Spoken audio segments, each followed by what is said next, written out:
عدالتیں، ہمارے ججز اتنے بے بس کہ وہ خود ہی لیٹر کر رہے ہیں کہ ہمارے فیصلوں میں مداخلت ہو رہی ہے، لیکن شرم اور حیا کسی میں ہے ہی نہیں۔ جو لوگ مینڈیٹ چوری کے ذریعے حکومت کا حصہ ہے وہ ساری رات ٹی وی پر بیٹھ کر بے شرم کی طرح باتیں کرتے ہیں۔ مطلب مجھے تو سمجھ نہیں آتی کہ یہ شرم، حیا، عزت، غیرت انہوں نے الماری میں بند کر رکھی ہے کہ پتہ نہیں کہاں پر رکھی ہے، اور تالے بھی لگائے ہوئے ہیں کہ جس طرح کا وہ جھوٹ بولتے ہیں لوگ جو ہے دیکھ نہیں سکتے اب ان کے چہرے۔ لیکن اس طرح یہ ملک چلے گا نہیں۔ ٹھیک ہے، آپ اپنی انا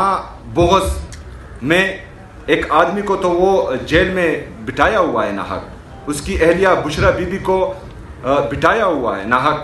جیل میں، ان کی بہنوں پر آپ تشدد تو کر رہے ہیں، ان کے کارکنوں پر آپ جو ہیں وہ لاٹھی چارج کر رہے ہیں، گولیاں چلا رہے ہیں، چادر چار دیواری کی پامالی مسلسل کر رہے ہیں، لیکن اس سے آپ لوگوں کے دل جو ہیں وہ اپنی طرف موڑ نہیں پائیں گے۔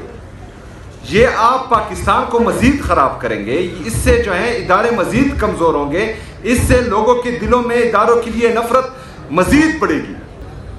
اور انشاءاللہ تعالی ہم سوال بھی کریں گے،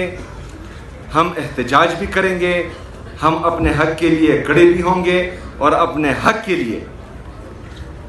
کھڑے ہوتے ہوتے اگر شہادت بھی ملتی ہے تو انشاءاللہ تعالی اس سے دریا نہیں کریں گے۔ میں تحریک آئین تحفظ پاکستان خود ہی پریس کانفرنس کرنے بھی آ جاتے ہیں کہ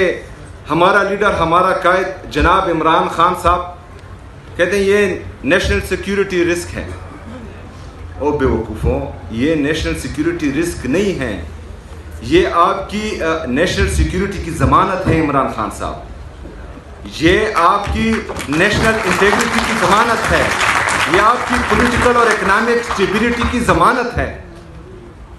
آپ کیوں نہیں سمجھ رہے کہ پاکستانی قوم اگر آپ سے نالاں ہے اور آپ سے نفرت کرتی ہے تو صرف ایک ریجیم چینج آپریشن کے بعد اپنا گراف دیکھیں،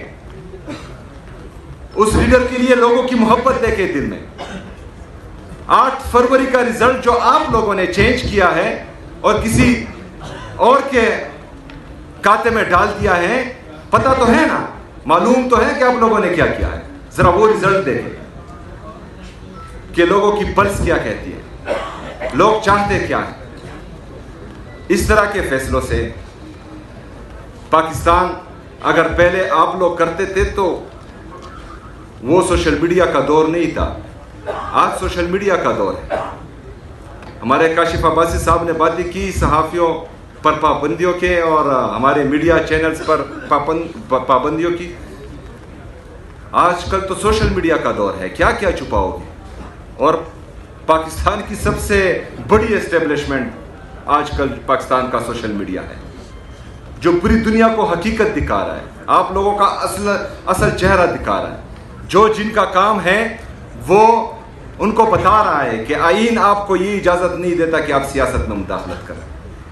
آئین آپ کو یہ اجازت نہیں دیتا کہ آپ عوام کے مینڈیٹ پر ڈاکہ ڈالیں، آئین آپ کو یہ اجازت نہیں دیتا کہ آپ ایک چٹ کے ذریعے ججز پر فیصلہ کروائیں۔ اچھا، اور اس سے جو آپ پاکستان کی معیشت کا بیڑا غرق کر رہے ہیں، جس پر میں نے کل بھی بات کی کہ ہم 80,000 ارب روپے کے مقروض ہو چکے ہیں آج، جس میں 36,000 ارب روپے ہمارا بیرونی قرضہ ہے جو ہمارے ڈالر کے ریٹ کے ساتھ منسلک ہے، ہمارا ڈالر کا ریٹ فارن ریزرو کے ساتھ منسلک ہے، ہمارے فارن ریزرو اگر آج 20 بلین ڈالر ہیں تو اس میں آپ کا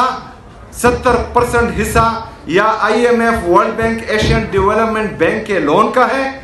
یا دوست ممالک نے آپ کو جو ہے خیرات دی ہوئی ہے وہ پڑا ہے۔ 3 سے 4 ارب روپے جو ہے وہ آپ کے فورن ریمیٹنسز ہیں، ایکسپورٹ تو ہے ہی نہیں کیونکہ آپ کا ٹریڈ ڈیفیسٹ جو ہے وہ 15 ارب ڈالر تک پہنچ چکا ہے۔ تو اگر آپ سے یہ پیسہ دوست ممالک نے اور آئی ایم ایف نے واپس مانگا تو آپ کے ڈالر کا ریٹ 282 روپے پر جو انہوں نے آرٹیفیشلی لاک کیا ہوا ہے یہ 400 سے تجاوز کر جائے گا، 400 روپے سے بڑھ جائے گا، تو یہ 36,000 ارب روپے یہ آٹومیٹکلی آپ کے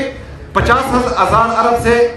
بڑھ جائیں گے اور آپ کا ٹوٹل جی ڈی پی 1,12,000 ارب روپے ہے. 80,000 ارب روپے اس کا 72% بنتا ہے. جب یہ آپ کا بیرونی قرضہ 50,000 ارب روپے سے بڑھے گا تو آپ کا ملک دیوالیہ ہو جائے گا. پھر آپ کہاں جائیں گے؟ آپ کا ڈیفینس کا بجٹ کہاں جائے گا؟ آپ کو جو ہے یہ 5,300 ارب روپے کا IMF کا رپورٹڈ جو آپ کرپشن کر رہے ہیں، آپ کے پیٹ کہاں سے بھریں گے؟ ملک تو دیوالیہ کر چکا ہوگا. تو تمام دوستوں کو یہ سمجھنا ہوگا، ہماری جتنی بھی پولیٹیکل پارٹیاں ہیں ان کو بھی، جو بند کمروں کے فیصلہ ساز ہیں، منصوبہ ساز ہیں، ان کو بھی، جو ان کو مشورے دیتے ہیں غلط ان کو بھی، کہ یہ جنگ صرف عمران خان کی نہیں ہے، یہ جنگ پاکستان تحریک انصاف کی نہیں ہے، یہ جنگ پاکستان اور پاکستانی قوم کی ہے. یہ جنگ ہمارے آنے والے بچوں کی مستقبل کی ہے.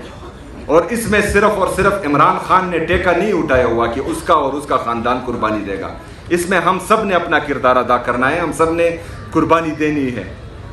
ہم سب نے کھڑا ہونا ہے. تحریک تحفظ آئین پاکستان اور ہمارے جتنے بھی باقی پولیٹیکل پارٹیز یہاں آئی ہیں، ان سب کو یہ یقین دلاتا ہوں کہ پاکستان میں جمہوریت کی بحالی کے لیے، حقیقی آزادی کے لیے، آزاد میڈیا کی بحالی کے لیے، آزاد عدلیہ کی بحالی کے لیے، آئین کی بحالی کے لیے،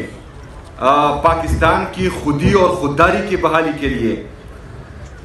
مجھ سے بحیثیت پاکستان تحریک انصاف کا ایک عام کارکن اور صوبے کا چیف ایگزیکٹو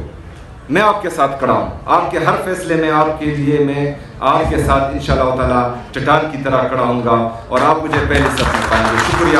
مہربانی. بہت شکریہ.